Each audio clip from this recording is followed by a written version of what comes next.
అంబేద్కర్ కోనసీమ జిల్లా వైసీపీ జిల్లా అధ్యక్షుడు చిర్ల జగ్గిరెడ్డి చేసినటువంటి వ్యాఖ్యలను టీడీపీ జిల్లా అధ్యక్షుడు గుత్తుల సాయి ఖండించారు. వైసీపీ నేతల మాటలు చూస్తుంటే దయ్యాలు వేదాలు వల్లిస్తున్నట్లు ఉన్నాయని మండిపడ్డారు. అధికార దుర్వినియోగం గురించి వైసీపీ నేతలు మాట్లాడడం హాస్యాస్పదమన్నారు. వైసీపీ పథకాలను కాపీ కొట్టాల్సిన అవసరం కూటమి ప్రభుత్వానికి లేదన్నారు.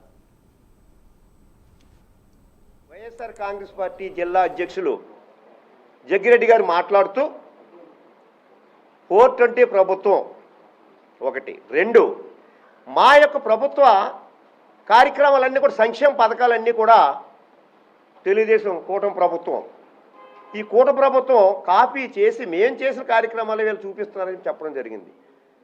నిజంగా ఇది హాస్యాస్పదం. ఎందుకంటే ఒక తెలియని వ్యక్తి మాట్లాడారంటే అదొక అర్థం.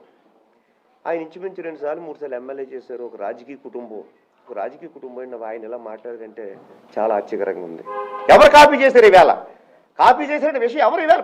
ప్రజలు చెప్తున్నారు, ప్రజలు చూస్తున్నారు. ఈవేళ కాపీ చేసిన పని మాకేంటి, కూటమి ప్రభుత్వానికి ఏంటి? ఈవేళ ఏం కాపీ చేశారు? ఈవేళ రోడ్లు వేసాం, కాపీ చేశారా?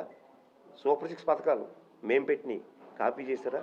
అలాగే రైతులకు ఇచ్చాం, అన్నదాత సుఖీభవ, మరి ఉచిత బస్సు, అదేవిధంగా మన తల్లికి వందనం, అలాగే ఈ పెన్షన్ కార్యక్రమాలు ఉన్నాయి. ఈ పెన్షన్ కార్యక్రమాల్లో ఏం చేశారు వైఎస్ఆర్ ప్రభుత్వం? పెంచుదాం అని చెప్పి 100, 50 పెంచుకుంటూ వచ్చారు. ఈవేళ అర్హులైన వ్యక్తి